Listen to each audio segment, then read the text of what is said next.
वक्फ board ये सुन्नियों का है। हाँ। वहाबी जो वास्तविक मुसलमान होंगे जिनका संबंध मक्का मदीना से होगा, उनको मतलब ही क्या है मजार से। वो मजार में थूके ना, मजार में मूते ना, कहते हैं ना मजार में थूकना और मूतना उनके लिए हराम है। वहाबी कहते हैं, हम नहीं कह रहे हैं। पता चली कल को कोई मुसलमान हमसे तन जाए, सुन्नियों का काम है।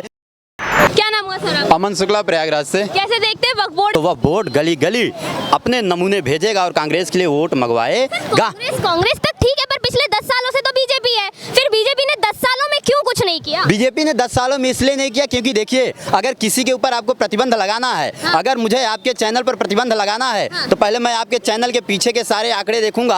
आप राष्ट्रव्यापी काम करते हैं या राष्ट्र के विरोध में, आप राष्ट्र हित में काम करते हैं या राष्ट्र के विरोध में, आप आतंकवादी समर्थक हैं या आप राष्ट्रीय सेनाओं के समर्थन हैं। फिर जब देखा गया एक भी हमारे प्राकृतिक आपदाओं में, एक भी प्राकृतिक आपदाओं में वक्फ बोर्ड ने कोई काम ही नहीं किया, तो वक्फ बोर्ड ने काम कहाँ किया गया? हमारे लोगों ने ये भी सर्च किया, सरकार में बैठे लोगों ने जब सर्च करना शुरू किया तो उन्होंने पाया क्या?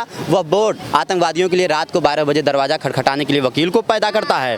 वक्फ बोर्ड भारत की जमीनों को कब्जा करने का काम करता है, वो भी सरकारी जमीन, प्राइवेट जमीन। वक्फ बोर्ड लोगों के घरों में जाकर जबरदस्ती कहता है ये हमारा घर है, चल दफा व दफा, ये वक्फ बोर्ड की जमीन है। वक्फ बोर्ड ने हिंदुओं ही नहीं अपील मुसलमानों को भी परेशान किया है। सबसे ज्यादा मुसलमानों ने ही अपील किया है, सरकार बचाइए वक्फ बोर्ड जैसी आपदा से। फिर पता चला वक्फ बोर्ड तो कोई मुसलमानों के संरक्षण के लिए है ही नहीं। आप कह रहे हैं कि मुसलमानों ने अपील करी है, लेकिन विपक्ष का कहना है कि मुसलमानों के अधिकारों को छीना जा रहा है। एक मिनट, जब 370 इस देश से हटाया गया तो विपक्ष का क्या कहना था? हम सत्ता में आएंगे तो हम 370 को पुनः बहाल करेंगे या उस पर विचार करेंगे। विपक्ष को तो हमेशा मुसलमान खतरे में ही दिखता है। एक सज्जन हमें मिले मुस्लिम भाई, बोले सरकार ने इतना अच्छा प्रावधान किया था, नेम प्लेट लगवाता, धीरे धीरे लाइसेंस दे देता, हम ठेला सड़कों पे लगाते और फिर सब पुलिस को घूस न देना पड़ता। तो वो इसमें भी विपक्ष को क्या दिखा? हिंदू मुस्लिम और वक्फ बोर्ड भी आते हैं। वक्फ बोर्ड ने इस देश में सबसे ज्यादा अवैध रूप से जमीनें कब्जा किया है और उन जमीनों से वह इस देश में आतंकवादी गतिविधियों को बढ़वाते हैं। उन जमीन के पैसों से वह इस देश में दंगाइयों को पालते हैं। उस जमीन के पैसे से वह इस देश में लब जिहाद करने वालों को पालते हैं, उनका भरण पोषण करते हैं, उन्हें पीछे से फंडिंग करते हैं। वह इस देश में ऐसे अराजक तत्वों को सपोर्ट करते हैं जो इस देश के आतंकवादी गतिविधियों में संलिप्त रहते हैं। सर, रही बात वक्फ बोर्ड की, वक्फ बोर्ड ने जो जमीनों पे कब्जा किया, आपके अकॉर्डिंग उन जमीनों पे ना कभी मुसलमानों के लिए कोई स्कूल बनवाया, ना हॉस्पिटल बनवाया, लेकिन हम हाईवे पर देखते हैं, सबवे में देखते हैं, मजार बनी हुई होती है। ये लोग कहते हैं कि इस्लाम में मजार को पूजना जायज़ नहीं है, लेकिन वही मजार वक्फ बोर्ड के अंदर में आ जाती है। पहली बात आपको हम बता दें, वक्फ बोर्ड ये सुन्नियों का है। वहाबी जो वास्तविक मुसलमान होंगे जिनका संबंध मक्का मदीना से होगा, उनको मतलब ही क्या है मजार से। वो मजार में थूके ना, मजार में मूते ना, कहते हैं ना मजार में थूकना और मूतना उनके लिए हराम है। वहाबी कहते हैं, हम नहीं कह रहे हैं। पता चली कल को कोई मुसलमान हमसे तन जाए, सुन्नियों का काम है। इस देश में भाई, इस देश के सर्वोच्च न्यायालय में लगातार राम मंदिर का मुद्दा चला, आजादी के बाद भी चला। किसने चलाया? सुन्नियों ने चलाया। वहाबियों को क्या मतलब? उनके अगर आप चले जाइए, उनका जहाँ इबादत का स्थान है, बड़े बड़े सुंदर रस्तों में अरबी भाषा में स्वच्छ अक्षरों में लिखा है, उनके धर्म की बातें लिखी गई हैं। अब हमें ऐसे लोगों से सतर्क रहना। ये वक्फ बोर्ड के लोगों का काम क्या है? बार बार आप देखिए, इनसे परेशान है। ये रेलवे कब्जा कर, रेलवे ज्यादा संपत्ति कैसे है? हाईवे कब्जा किए, अब ये मजार बना रहे हैं। वो बोर्ड ने कभी काम ही नहीं किया इस्लाम के सिद्धांतों के अनुसार। वो बोर्ड का पालक पोषक कौन है? कांग्रेस पार्टी, विपक्ष के लोग। आप ये कहना चाह रहे हैं वक्फ बोर्ड के थ्रू इस देश में लैंड जिहाद जैसी चीजें चल रही हैं? लैंड जिहाद की आप बात कर रहे हैं? कहता रहा हूँ, कांग्रेस इसके संरक्षक हैं। कांग्रेसी लोग इस देश में उसे पाल रहे हैं, फंडिंग कर रहे हैं। आज देश की सारी संपत्तियां उसके पास कैसे गई? सरकारी संपत्ति। अब नहीं, आप बताइए, अभी मुझे स्कूल खोलना है, मैं सरकार से बोलूं कि भाई मुझे आप जमीन दे दीजिए, मुझे नहीं मिलेगा। वो बोर्ड को कैसे दान में मिलती चली जा रही हैं? ये लैंड जिहाद है। ये लैंड जिहाद है, नहीं है फ्री में। अब वर्तमान में जो इसके ऊपर बिल आया, बिल जानते हैं किस संदर्भ में आया है? बिल इस संदर्भ में आया है कि अब उस बिल के द्वारा उसका पूरा शिकंजा हमारे सरकार के हाथों में रहेगा। सरकार ने जो भी वक्फ बोर्ड के बिल में जितने भी नियम लगाए हैं, क्या आप उनका समर्थन करते हैं? क्योंकि कई लोग कह रहे हैं कि वक्फ बोर्ड को सीधा बैन करना चाहिए, क्योंकि उनके अंडर जितनी भी जमीनें आते हैं वहाँ अधिकतर इलीगल काम है। भाई मैं क्या, पूरा देश समर्थन दे रहा है। आज अगर पूरा देश समर्थन दे देता तो दिल्ली की जनता में उपद्रव होता। आज मुसलमान भी कोई नहीं आया। आपको आपने देखा दिल्ली में राजीव चौक में, आप जंतर मंतर में जाइए, कहीं मुसलमान भी चूसे पू नहीं कर रहे हैं। कौन चूसे पू कर रहा है? कांग्रेस ही कर रहे हैं। विपक्ष में बैठे लोग कर रहे हैं, क्योंकि ये लड़ाना चाहते हैं। अब आइए बात पे आते हैं। केंद्र सरकार द्वारा ये जो भी काम किया गया, ये वास्तव में हमारी देश को सुरक्षित करने का सबसे अच्छा तरीका है। कांग्रेस की कमर तोड़ने का सबसे अच्छा तरीका यही है। विपक्ष में आतंकवादी गतिविधियों को रोकने का सबसे अच्छा तरीका यही है। अब हमारे पास सबसे अच्छा अगर कोई ऑप्शन मिला है, वह बोर्ड पर जब अपने सरकार अपने नियंत्रण में लेगी, अब वह बोर्ड की ज़मीनों में अब हम स्कूल बना सकेंगे, वह बोर्ड की ज़मीनों में अब हम अस्पताल बना सकेंगे, वह बोर्ड के ज़मीनों में अब हम सरकारी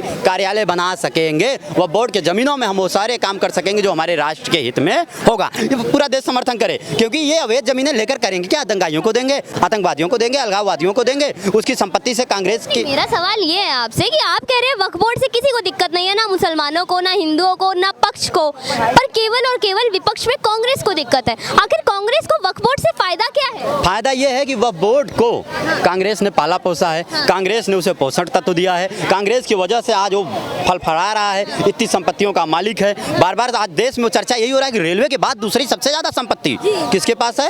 वक्फ बोर्ड के पास। तो अब वक्फ बोर्ड क्या करेगा? फीडबैक देगा, भाई ब्याज तो देगा ना वापस में। वो क्या करता है? अपने पास खूब मुसलमान लोगों को तैयार करता है, समझिए, अलगाववादी जिहादी टाइप के लोगों को इन्हें पैसा देता है, बोलता है जाओ खटाखट का दुष्प्रचार करो। आपको क्या लगता है खटाखट लेने के लिए 1-1 लाख रुपए लेने के लिए लखनऊ में जो कार्यालय में मुस्लिम महिलाएं लाइन में लगी थी, क्यों लगी थी लाइन में पता है? उनके पीछे लगने का कारण यही था क्योंकि ये वक्फ बोर्ड के पाले हुए जो नमूने थे, ये जाके उनके बीच भ्रांति फैलाए हैं अल्लाह के नाम पर।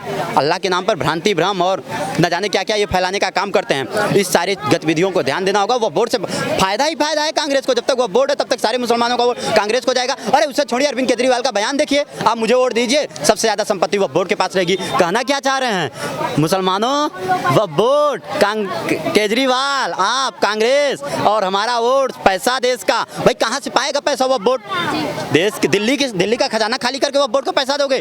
अरविंद केजरीवाल का यही कहना है। तो अब अगर इस देश की जनता अभी भी नहीं जागरूक हुई थी तो जागरूक हो जाए। राष्ट्रव्यापी आंदोलन की आवश्यकता है। वक्फ बोर्ड पे कैंची चल रही है, अच्छी बात है, कैंची के साथ साथ वक्फ बोर्ड को बैन कर देना चाहिए। मेरा आखिरी सवाल आपसे ये रहेगा, कांग्रेस या फिर पिछले 65 सालों में जितनी भी पार्टियां रही, उसमें बीजेपी भी रही कुछ साल, उन पार्टियों द्वारा, विपक्ष द्वारा एक पर्टिकुलर कम्युनिटी को इतनी ताकतें दे देना, मुस्लिम पर्सनल लॉ बोर्ड हो गया, सरिया कानून हो गया, वक्फ बोर्ड हो गया, इतनी ताकतें दे देना और उन ताकतों का मतलब गलत इस्तेमाल होना, कहाँ तक सही था देश में? ये भाई इसके पीछे जिम्मेदार सबसे अधिक हमारे इस देश के बहुसंख्यक हैं। इनके ऊपर अत्याचार पे अत्याचार होता गया। इनके मंदिरों पर सरकार टैक्स लगाती चली गई, इनके मंदिरों पर सरकार अपना नियंत्रण लेती चली गई। इनके मंदिर पर चढ़ने वाले सारे पैसे से हमारे गुरुकुल खुलने चाहिए, नहीं खुले, बल्कि वो सरकार के घरों में घुसते चले जा रहे हैं। ये सारी चीज़ें ये करा रहे हैं। तो अब हमें आपको लौट के देखना होगा कि इन्हें क्यों मजबूत किया जा रहा है, ताकि उनके द्वारा इनका हमेशा एक बड़े लेवल का वोट बैलेंस तैयार रहे। अपने वोट बैलेंस के लालच में इन्होंने देश की दुर्दशा की। आपको क्या लगता है,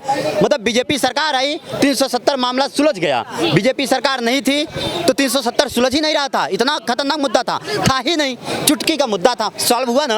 अमित शाह ने एक दिन बोला, दूसरे दिन सॉल्व हो गया, 370 हट गया। 3 तलाक इतना खतरनाक तो मुद्दा नहीं था, अमित शाह ने एक दिन बिल पेश किया, दूसरे दिन सॉल्व हो गया। समझने की कोशिश करिए, कांग्रेस जब तक इन्हें पालेगी इसका वोट बैलेंस तैयार रहेगा। लेकिन भारतीय जनता पार्टी राष्ट्र हित में काम की, उन्हें राष्ट्र से मतलब है। वो इतने होशियार लोग थे। अब मैं थोड़ा आपको करंट मुद्दे पे ले चलता हूँ। इतने होशियार, इतने राजनीतिक विश्लेषक और भविष्यवक्ता लोग थे, उन्हें पता था बांग्लादेश में, पश्चिम बंगाल में, अफगानिस्तान में वो दिन आएंगे जब हिंदुओं को तो अपना घर खोजना पड़ेगा, हिंदुओं की कत्लेआम होंगे।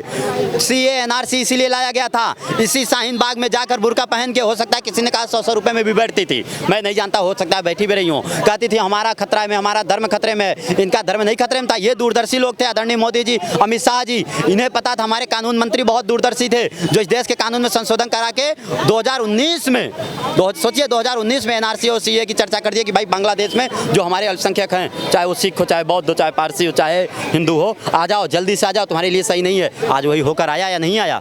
होकर आया ना सामने। तो हमने जिनको सत्ता पे बैठाया है उनका विरोध नहीं करना है, उन्हें समर्थन देते रहना है, उन्हें सत्ता पे बैठा कर। आप कह रहे हैं विरोध नहीं करना है, पर अधिकतर विरोध करने वाले तो ये जितने मेजोरिटी में हैं, आप ही के धर्म के लोग हैं, हिंदू ही तो हैं। नहीं, वो विरोध करने वाले कौन है आपको पता है? ये विरोध करने वाले वो लोग हैं जो बिना बुद्धि के हैं।